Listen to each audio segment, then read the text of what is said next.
స్తుతి శతకంలోని 44వ శ్లోకానికి ప్రతిపదార్థము భావము. సుధాడిండీరశ్రీ స్మితరుచిషు తుండీర విషయం పరిష్కుర్వాణాసౌ పరిహసిత నీలోత్పలరుచి స్తనాభ్యామానమ్రా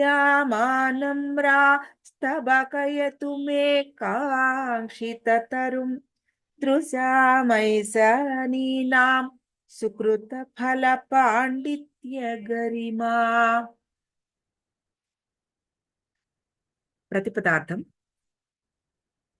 స్మిత రుచిషు చిరునవ్వు కాంతులయందు సుధా డిండీరశ్రీ అమృతపు, సుధా అంటే అమృతము, సుధా డిండీర, డిండీరం అంటే నురుగు, ఫోమ్, సముద్రపు అలల మీద వస్తూ ఉంటుంది చూసారా, అటువంటి ఒక నురుగు, శ్రీహి కాంతి శోభ కలిగిన అమృతముపై ఉండు నురగ యొక్క శోభ కలిగిన తుండీర విషయం తుండీర మండలమును పరిష్కుర్వాణ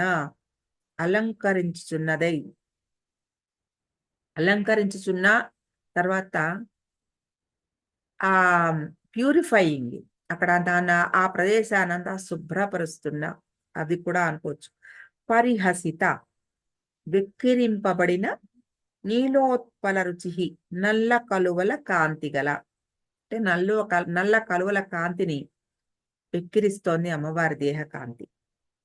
తర్వాత స్తనాభ్యాం స్తనములతో ఆనమ్ర కొంచెము వంగిన అసౌ ఈమె ఈ అమ్మవారు, అంటే ఆయన ఎదురుకుండా అమ్మవారిని చూస్తున్నాం మనం. ఇది అని ఎప్పుడు చెప్తాం? మనకి దగ్గరగా అందుబాటులో ఉన్నప్పుడు మాత్రమే చెప్తాం. ఎక్కడో చూస్తుంటే అక్కడ అంటాం, అంటాం.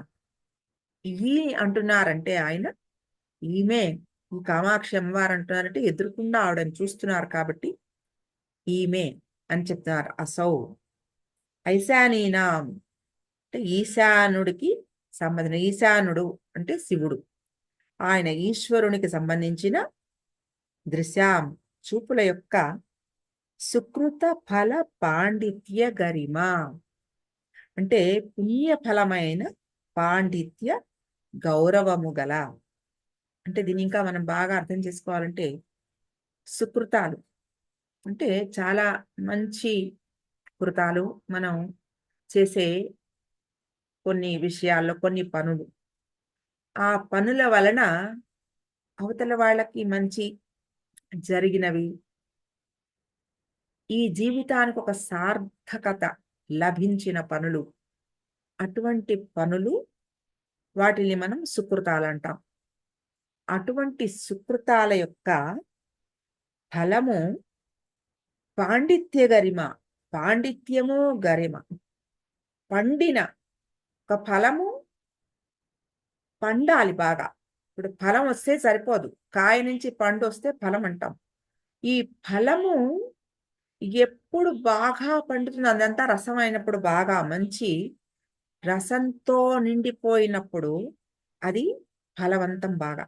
అటువంటి పాండిత్య గరిమ అంటే ఇది హయ్యెస్ట్, అది పీక్ అన్నమాట. అంటే పుణ్యాల పోవు యొక్క ఆ పైన పీక్ ఏదుందో అటువంటి పాండిత్య గౌరవము గల నా యొక్క కాంక్షిత తరం. ఈ పాండిత్య గరిమ దేనికి? ఈశ్వరుడి యొక్క పాండిత్య గరిమ, అది మనం అర్థం చేసుకోవాలి. ఈ అమ్మవారి రూపం ఏదుందో ఇదంతా ఈశ్వరుని యొక్క ఆయన సుకృత ఫలాల ఆ గరిమ అదనమాట. ఆవిడ ఆ సుకృత ఫలాల ఆ పాండిత్య గరిమ నా యొక్క కాంక్షిత తరం కోరిక అను వృక్షాన్ని స్తబక ఎత్తు పూగుత్తులు కలదానిగా చేయుగాక, పుష్పింప చేయుగాక. అంటే ఒక కోరికనే ఒక వృక్షం అని చెప్తున్నారు, మొలక అన్నట్లే. అంటే జీవికి ఎన్ని జన్మల నుంచో మరి కోరికలన్నీ అలా అలా అలా పెరిగి వృక్షమే అయిపోతుంది కదా అది. కాంక్షిత తరం అంటే కోరికల యొక్క ఒక పెద్ద వృక్షం. ఈ వృక్షం మోడుగా కూడా ఉండొచ్చు, లేదా ఉత్తగా ఆకులతోనే ఉండొచ్చు. పుష్పింప చేయక పుష్పాలు లేకుండా ఉండొచ్చు, ఉత్తగానే చెట్టు. అలా ఎన్నేళ్ళైనా కొన్నిసార్లు కొన్ని చెట్లకి మనం సౌందర్యలహరిలో కూడా చెప్పుకున్నాం, అమ్మవారి ఒక పుణ్య స్త్రీ పాదం తాకితే ఆ ఆ చెట్టు పుష్పిస్తుంది అని ఆవిడ అశోకవనంలో తిరుగుతుంటే ఈశ్వరుడు, అబ్బా ఈ పాదం నాకు కూడా తగిలితే బాగుండని ఆయన అనుకున్నారని శ్లోకంలో చెప్తారు శంకరాచార్యులు వారు. అటువంటి ఆ ఒక వృక్షం పువ్వులు, పువ్వులే లేకపోతే ఇంకా ఫలాలు ఎలా వస్తాయి? అటువంటి ఏ రకమైన పుష్పము లేని ఒక చెట్టు, ఆ చెట్టు నిండా ఆకులున్నాయి. కాంక్షిత తరం, బోలెడు కోరికలు. ఈ కోరికలు తీరినట్టు ఎప్పుడు? ఆ చెట్టు పుష్పిస్తే మన ఆ కోరికలు తీరినట్టు. అటువంటి ఆ వృక్షాన్ని నీ యొక్క ఏదైతే ఈశ్వరుని యొక్క పుణ్య ఫలాల పోవుగా నువ్వు ఉన్నావో, అటువంటి నువ్వు నా కోరికల వృక్షాన్ని పుష్పింపజేయవమ స్తబకయతు.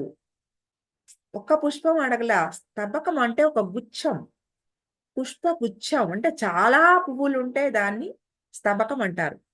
కాబట్టి అటువంటి స్తబకయతు అని అడుగుతున్నారు. అమ్మవారి చిరునవ్వు అమృతము నురుగులాగా, అంటే ఒక నురుగు ఉంటే చాలా అందంగా ఉంటుంది. ఇప్పుడు మీరు ఎక్కడైనా పెద్ద పెద్ద వాటర్ ఫాల్స్ చూస్తే ఆ పైనుంచి నీళ్లు పడుతున్నప్పుడు ఆ కిందంతా నురుగు తెల్లగా ఒక నురుగు ఉంటుంది. ఆ నురుగు చూస్తే చాలా ఆనందంగా ఉంటుంది.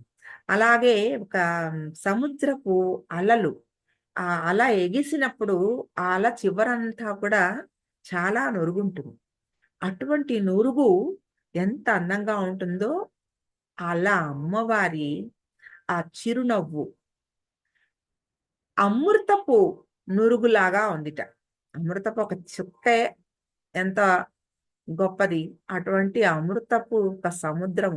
ఆ సముద్రం అంటే నురుగు రావాలంటే అంత పెద్ద, అంత ఎక్కువ ఉంటే గాని నురుగు రాదు కదా! అటువంటి నురుగు వచ్చింది అంటే ఆ అమృతపు సముద్రం అది. ఆ అమృతపు సముద్రపు అల పైన ఉన్న నురుగులాగా అమ్మవారి ఆ చిరునవ్వు కాంతి ఉంది. తర్వాత అటువంటి ఆ అమ్మవారు తుండీర మండలాన్ని అలంకరించి ఉన్నది. ఆవిడ అలంకరించే ముందరే మనం ప్యూరిఫయింగ్ అని కూడా అనుకున్నాం. అక్కడ అదంతా అటువంటి శక్తి లేకపోతే ఆవిడ అక్కడికి వెళ్ళదు. ఆల్రెడీ అదంతా ప్యూరిఫైడ్ ఏరియా. అక్కడికి ఆవిడ వెళ్ళింది. కాబట్టి ఆ తుండీర మండలాన్ని అలంకరించింది. ఈ అమ్మవారనే తీగకి పూల గుత్తులు స్తనాలుగా ఉన్నాయట. అంటే అమ్మవారు జగత్ పోషణాభారం వహించింది కదా! స్తనాభ్యామానమ్రా అంటే వంగి ఉన్నది. నిండుగా ఉన్న స్తనాలతోటి వంగి ఉండడం అంటే ఏమిటి? Ready to feed mother. ఆవిడ ఎప్పుడూ పోషకత్వాన్ని కలిగే ఉంటుంది. ఎప్పుడు ఎవరికి ఏ అవసరం ఉందో ఆ అవసరం తీర్చడం కోసం సూర్య చంద్రుల్నే తన స్తనాలుగా కలిగి పగలు రాత్రి అనే భేదం లేకుండా పోషణని వహిస్తున్న ఒక బాలింతరాలు, నిత్య బాలింతరాలు అమ్మవారు. కాబట్టి స్తనాభ్యాం ఆనమ్రాం ఆనమ్రా అటువంటి ఆవిడ స్తబగయతుమే కాంక్షిత తరం. ఈ కాంక్షిత తరం ఏకాంబరేశ్వరుని కూడా స్తబకయతు.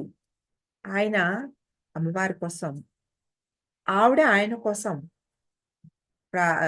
తపస్సు చేసింది. ఆయన కూడా ఆవిడ కోసం తపస్సు చేశాడు. అటువంటి మోడుగా ఉన్న ఆయన, ఆయన కూడా అనాద్యంతాయే కదా! అటువంటి స్థాణువు ఆయన. స్థాణు అంటారు ఈశ్వరుణ్ణి. అటువంటి స్థాణుని మోడు లాంటి ఒక ఆ చెట్టుని ఈ కల్పలతిక చుట్టుకుని పుష్పాలతోటి నింపేసిందిట. ఆయన ఆ మోడు లాంటి ఆయన స్థాణువుని, ఆ ఈశ్వరుణ్ణి ఈ కల్పలతిక ఆయన చుట్టూరా సపర్ణాం ఆకీర్ణాం అని ఆనందలహరిలో మనం చెప్పుకున్నాం. అలా ఆయన చుట్టూరా అల్లుకుని పుష్పించి ఈ జగత్తుని పుష్పింపచేసింది ఆవిడ. అటువంటి ఆవిడ అంటే ఆయనని పులకింపచేసింది. ఆ మూడులాంటి ఆయనని కూడా ఆ తీగ చుట్టుకుని పులకింపచేసింది. అటువంటి ఆవిడ స్తబకేతు మే కాంక్షిత తరుణ్ దృశానాం దృశాం ఐశానీనాం సుకృత ఫల పాండిత్య గరిమ. ఆయన ఈశ్వరుడు ఎలా ఎంత తపస్సు చేసి ఆవిడని పొందాడు అంటే, ఒక శక్తిని ఆయన పొందాడు అంటే, ఒక ఫల పాండిత్య గరిమ. ఇంతకు ముందర మనం చెప్పుకున్నట్టు సుకృతాలన్నీ కూడా ఒక పోగు చేసుకుంటే ఎన్నో సుకృతాలు అంటే, ఆయన యొక్క సుకృతాలు ఏమిటి అనేది మన ఊహకి కూడా అందనివి. అటువంటి గొప్ప శక్తులన్నీ పోగు చేసుకుంటే, ఆయన పుణ్యబలాలన్నీ పోగు చేసుకుంటే, ఆయన కంటికి మాత్రమే ఆవిడ కనపడింది. ఆ ఆ అవన్నీ ఏమిటవి? సంథింగ్ ఏదో ఒక, ఆ ఏదో ఒక ఏమిటది? చాలా సుకృతాలు. మన ఊహకి కూడా రాని అటువంటి గొప్ప కృతాలు ఆయన చేసి, దాని తర్వాత వచ్చిన ఆ పాండిత్య, ఆ పండు ఫ్రూట్ ఎంత గొప్పదయిందంటే, దానికి గరిమ, దాని యొక్క ఆ మెరుపు, ఆ వెలుగు, ప్రకాశం ఎవరికీ తెలియదు. ఆయనొక్కరికే, ఆయనకి మాత్రమే చూడగలుగుతాడనమాట. ఆయన ఎవరికైనా సరే అటువంటి ఆ దర్శనం పొందాలంటే కొంత, ఎంతో కొంత సుకృత ఫలం కావాలి. అంత సుకృత ఫలం ఎవరికీ సాధ్యం కాదు. కానీ ఎంతో కొంత సుకృత ఫలము ఉంటేనే తప్ప ఈ అమ్మవారి యొక్క కాంతిని, శక్తిని ఊహ చేసేందుకు కూడా మనకి ఆ శక్తి సరిపోదు. అటువంటి ఆ శక్తిని ఏదైతే శివుడు కలిగి ఉన్నాడో, ఎలా ఆవిడని చూడగలుగుతున్నారో, ఎలా చూస్తున్నారు? కాన్స్టెంట్‌గా ఎక్కడా ఏమీ ఏ క్షణము ఆవిడ మించి దృష్టి మరల్చకుండా కాన్స్టెంట్‌గా చూడగలిగిన శక్తి. మామూలుగా ఒక సాధకుడికి ఎలా ఉంటుంది? తన ధ్యానం ఎంతసేపు ఉంటుందో అంతసేపు మాత్రమే ఆ ధ్యానంలో ఆవిడుంటుంది. అనుక్షణము ఆవిడ మీదే దృష్టి కలిగి ఉండలేడు జీవి, సాధకుడు. అటువంటి ఆ సాధనకి మనని ప్రోత్సహిస్తున్నారు. అటువంటి అనుక్షణం ఆ శక్తిని చూడగలిగిన ఒక దివ్యత్వాన్ని ఏదైతే ఈశ్వరుడు పొందాడో, అటి ప్రయత్నం చేయమని, ఆ రకమైన సాధన చేయమని,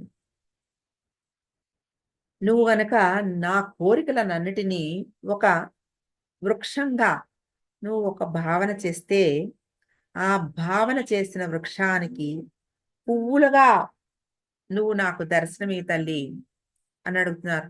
ఆ పువ్వులు తర్వాత ఏమవ్వాలి? ఫలాలవ్వాలి. ఆ ఫలాలు పండాలి. పండి ఆ రసాన్ని ప్రసాదించాలి. అదేంటది? మోక్షం. కామ కోటి. ఏ కామానికైతే అంచున మోక్షం ఉందో ఆ కామకోటి. అటువంటి ఆ దర్శనాన్ని నాకు ఇచ్చేందుకు నా కాంక్షిత తరం, నా యొక్క కోరికల వృక్షానికి పుష్పాలుగా నువ్వు విరాజిల్లు తల్లి. నాకు అటువంటి ఆ మోక్షాన్ని, శివుడి నేత్రాల పుణ్యఫలంగా నువ్వు విరాజిల్లుతున్నావో అటువంటి నీవు నా కోరికలకి, నా కోరికల వృక్షానికి ఒక పుష్పాలుగా వచ్చి, పుష్ప గుచ్ఛంగా వచ్చి అది ఫలవంతం చేయి, నా జీవితాన్ని సాఫల్యం చేయి, నాకు మోక్షాన్ని ప్రసాదించు అని ఇందులో ఆ ఈ శ్లోకంలో వారు ప్రార్థన చేస్తున్నారు. సుధాడిండీరశ్రీ స్మితరుచిషుత్తుండీర విషయం పరిష్కుర్వాణాసౌ పరిహసిత నీలోత్పలరుచి స్తనాభ్యామానమ్రా స్తబకయతు మే కాంక్షితతరుం దృశామైసనీనాం సుకృత ఫల పాండిత్య గరిమా.